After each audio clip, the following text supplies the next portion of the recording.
अस्सलाम वालेकुम नाज़रीन, अवाम की राय के साथ मैं हूँ आपका मेज़बान डॉक्टर नवीद और आप इस वक्त देख रहे हैं 72 न्यूज़।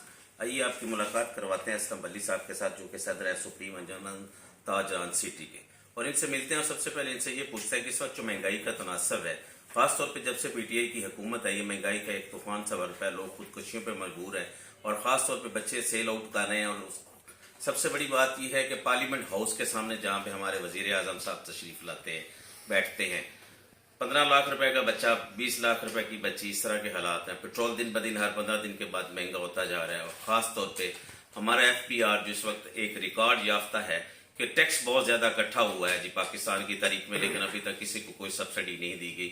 और ख़ास तौर पे तरक्याती काम इन 3-3.5 सालों में चौथा साल जैसे जा रहा है, कैसे हुआ है, जो खान साहब ने वादे किए थे इस हवाले से।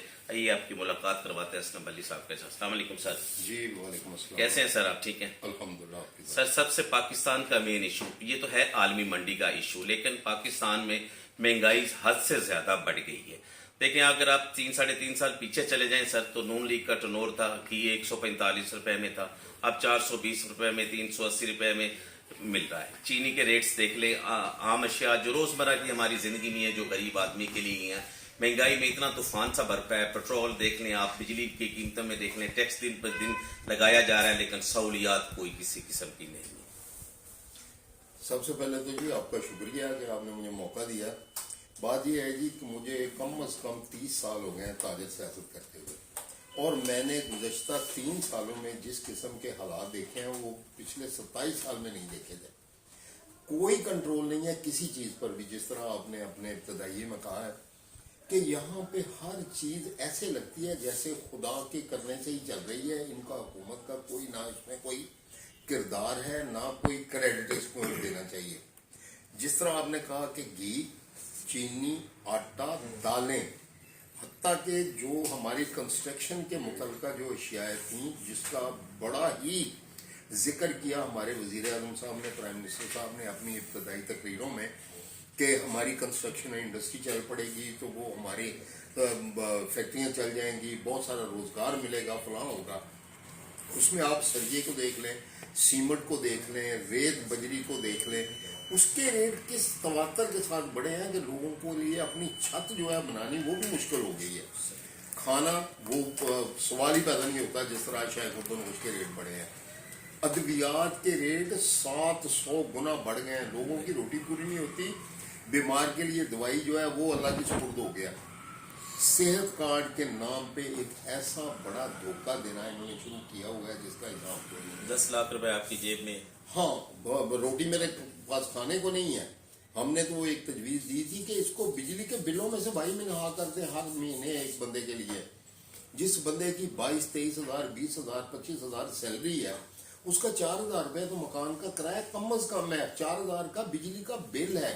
वो पहले तो अपने बच्चों को स्कूल में दाखिल करवाने की पोजीशन में नहीं है, तो आप उसको कहेंगे कि वो सेहत के लिए आप उसको 10 लाख दे रहे हैं। भाई आपने तो पहले उसको बीमार किया हुआ है, 10 लाख उसने क्या करने हैं।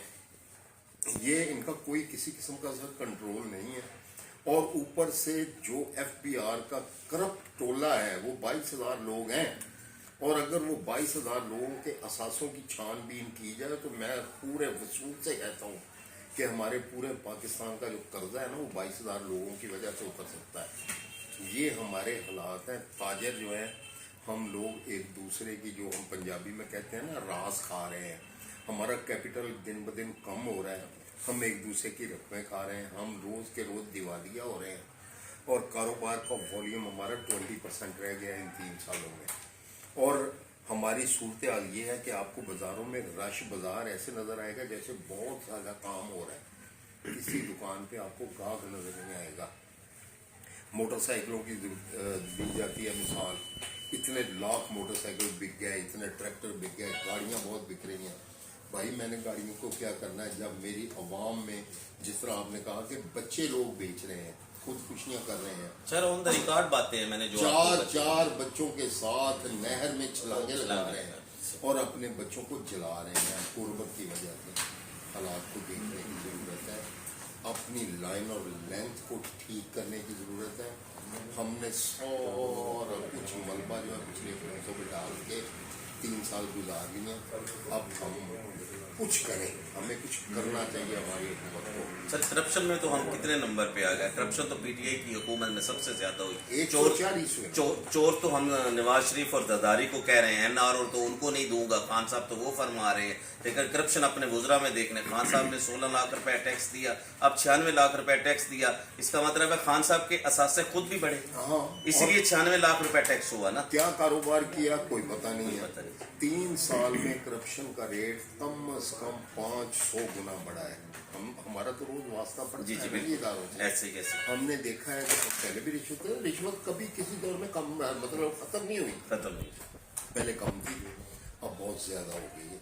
अब इसको कोई चेक नहीं करने वाला, कोई चेक एंड बैलेंस नहीं है, किसी किस्म का कोई कंट्रोल नहीं है। पहली हुकूमतें कुछ ना कुछ देखती थी, अब हमें एक इनका जो मैं सबसे बड़ी हमारा जो अलमिया है ना, वो ये है कि इनका लाइजोन नहीं है, राइट मैन राइट जॉब वाला फलसफा नहीं है। लोग जो है इनके साथ इंटरेक्ट नहीं है, या ये खुद करना नहीं चाह रहे। इस तरह की प्रॉब्लम्स हैं, इस तरह के मसाइल हैं, इनको देखना चाहिए। इन्होंने 3 साल 3.5 साल गुजार लिए, 1.5 साल पढ़ा है, इसमें इनको अपना ट्रैक ठीक करना चाहिए और अपनी खुद एहतसाबी इनको करनी चाहिए और अवाम को रिलीफ देना चाहिए, ताजिरों को सहूलतें देना चाहिए, सिर्फ बातों की हद तक नहीं, अमली इक़दाम करने चाहिए। देखिए जी एफपीआर टैक्स बहुत ज्यादा इकट्ठा हुआ भाई साहब, और देख लें, और हमें कोई सब्सिडी नहीं दी गई। कम से कम चलो खाने पीने की अशिया पे तो सब्सिडी दे देनी चाहिए थी, ताकि गरीब आदमी जैसे घी है, ठीक है, अब 420 में है, चलो कुछ सब्सिडी दे के उसको 300-350 रुपए में कर देते। चलो गरीब आदमी जो रोजाना की दिहाड़ीदार वाला तबका है, कम से कम वो आसानी से ले सके। अब इतना जो 500-700 रुपए कमा के जाता है, वो घी ले, चीनी ले, दाल ले, या कोई बच्चे की दवाई ले। हालांकि यहाँ पे पेनाडोल जैसी गोली, बुखार की गोली जो है वो भी इतनी महंगी कर दी गई है कि वो भी बस से बाहर है, और वो भी शॉर्टेज हो गई। ठीक है, ये हाल है हमारे इस पाकिस्तान का। 50 अरब रुपए की सब्सिडी इन्होंने एक महीने में रमजान शरीफ में यूटिलिटी स्टोर को दी। किसी को वहां से 1 तोला चीनी नहीं मिली, 1 किलो चीनी नहीं मिली, और वो सारे का सारा 50 अरब रुपया जो सब्सिडी के नाम पे पता नहीं किधर गया। ऐसे ऐसे इदारों में ब्लंडर पड़ते हैं जिसका हिसाब कोई नहीं है, इनका नहीं है कंट्रोल। असल में तो ये सब्सिडी वाला जो बात है ना, वो ये दे के भी उसकी रिलीफ आप तक नहीं पहुंचती। जी जी, ये है कि असल आम आदमी तक उसका फायदा नहीं पहुंचता, उसके बेनिफिशियरी कोई और होते हैं। बिल्कुल ऐसे सर। तो ये चीजें बाहर एड्रेस करने वाली हैं। और सर मीडिया 3.5 साल में करता रहता है। सर भाई साहब 3.5 साल में कोई तरक्याती काम नजर नहीं आया। आखिर हमने बहुत सारे फंड्स लिए, बहुत सारे लोगों से इमदादें भी ली, कोरोना की मद में भी हमारे पास पैसा आया, लेकिन वो भी पता नहीं कहाँ गया, हमें इस चीज़ का कोई पता नहीं है। आप कोई भी प्रोजेक्ट दिखा दें मुझे पूरे पंजाब में, बल्कि पूरे पाकिस्तान की बात करता हूँ, कोई ऐसा प्रोजेक्ट या कोई ऐसा पंजाब में कोई काम नहीं हुआ कि जो हमें हमें हमें नजर आए कि हाँ जी खान साहब के दौर में हो। जिस तरह नवाज शरीफ साहब के दौर में रोड बने, सी पैक बना, ये खास तौर पे मोटरवेज बनी, क्योंकि आसानी से सफर होने लगे, लेकिन ये कुछ भी नहीं। जो टूट फूट का शिकार है उसकी रिपेयर तक नहीं हुई ना, ऐसा ही है, ऐसा ही है। कोई मेगा प्रोजेक्ट ऐसा नहीं है जिसके ऊपर हम कह सके, हम फख्र कर सकेंगे 3 सालों में ये काम हुए। अंदर वाली रोड भी टूटी फूटी है, इंफ्रास्ट्रक्चर सारा तबाह है, इसमें कोई शक वाली बात नहीं है। मगर भाई फरियाद कहाँ करे, सुनता कौन है जी?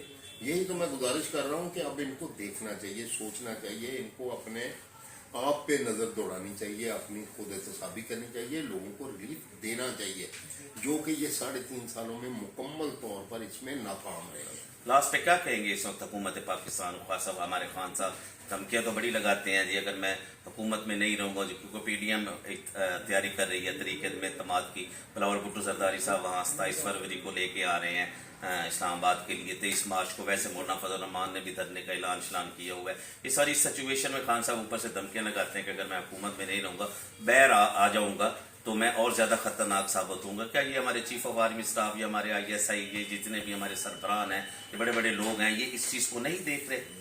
सर बात ये क्योंकि सारा सियासी सिनेरियो है, मैं ताजिरों को रिप्रेजेंट करता हूँ, मैं अपनी तकलीफ का इजहार तो कर सकता हूँ, मैं आर्मी चीफ के आगे भी करता हूँ जी जी बिल्कुल, और मैं वजीर आजम साहब के आगे भी करता हूँ, मैं चीफ जस्टिस साहब के आगे भी करता हूँ कि खुदारा पब्लिक को रिलीफ दें। ये सियासी मामला चलते रहते हैं, ये आपके ऊपर की बातें होंगी, आप करते रहें। आपने उनकी हुकूमत को अपोजिशन ने गिराना है, गिराती है, नहीं गिराती है, आदमी समाज कामयाब होती है, नहीं होती है, सही सर, ये आपके लोगों के हैं। आम आदमी का इससे कोई सरोकार नहीं है। सही, आम आदमी को रोटी चाहिए जी जी, आम आदमी को दवाई चाहिए, आम आदमी की जिंदगी में आसानियां पैदा करे, उसको आसानी चाहिए, उसको अपने बच्चों की तालीम चाहिए, सेहत चाहिए, इसकी तरफ तवज्जो करें। और इन लोगों को जो कि इस मुल्क के 22 करोड़ अवाम है, जिनकी वजह से आप हो हुक्मरान है, खुदारा खुदारा खुदारा उनके लिए अपने लहजे में और अपने रवैये में असर जो है तब्दीली पैदा करें और रहमदिली पैदा करें। बहुत शुक्रिया आपका टाइम देने का, खसूसी तौर पे हमारे लिए जनाब। नाज़रीन, ये थे हाजी मोहम्मद असलम साहब जो कि अपने ख्यालात का इज़हार कर रहे थे, बड़ी अच्छी बातें की और बड़ी क्या कहूँ मैं, मेरे पास अल्फाज नहीं है जो उन्होंने अपनी ताजर बिरादरी के लिए बातें की हैं। और ख़ास तौर पे खान साहब को भी सोचना चाहिए कि कुछ इस पे जो है ना इम्प्लीमेंट करवाएं, ताकि ये जो महंगाई का तनासब है इसको कम किया जाए, गरीब आदमी को रिलीफ में दिया जाए। और ख़ास तौर पे असम भाई साहब ने ये भी कहा कि चीफ ऑफ आर्मी स्टाफ से भी रिक्वेस्ट की, वजीर आजम साहब से भी रिक्वेस्ट की कि जब तक गरीब आदमी तक कोई सब्सिडी नहीं पहुंचेगी उस वक्त तक गरीब आदमी को कैसे रिलीफ मिलेगा। और मेरी भी खान साहब से गुजारिश है, क्योंकि हम मीडिया वाले गुजारिश ही कर सकते हैं ना, मीडिया वाले कोई रियासत है कि उस पर कोई इम्प्लीमेंट करवा सकते हैं। हम लोग भी इसी डॉक्यूमेंट्री के चक्कर में हैं कि हमारी कोई बात सुन ले और ये सुनने से किसी गरीब आदमी का भला हो जाए तो हमारे लिए भी कुछ वो दुआ कर सके। कैमरामैन राना जुल्फकार के साथ डॉक्टर नवीद 72।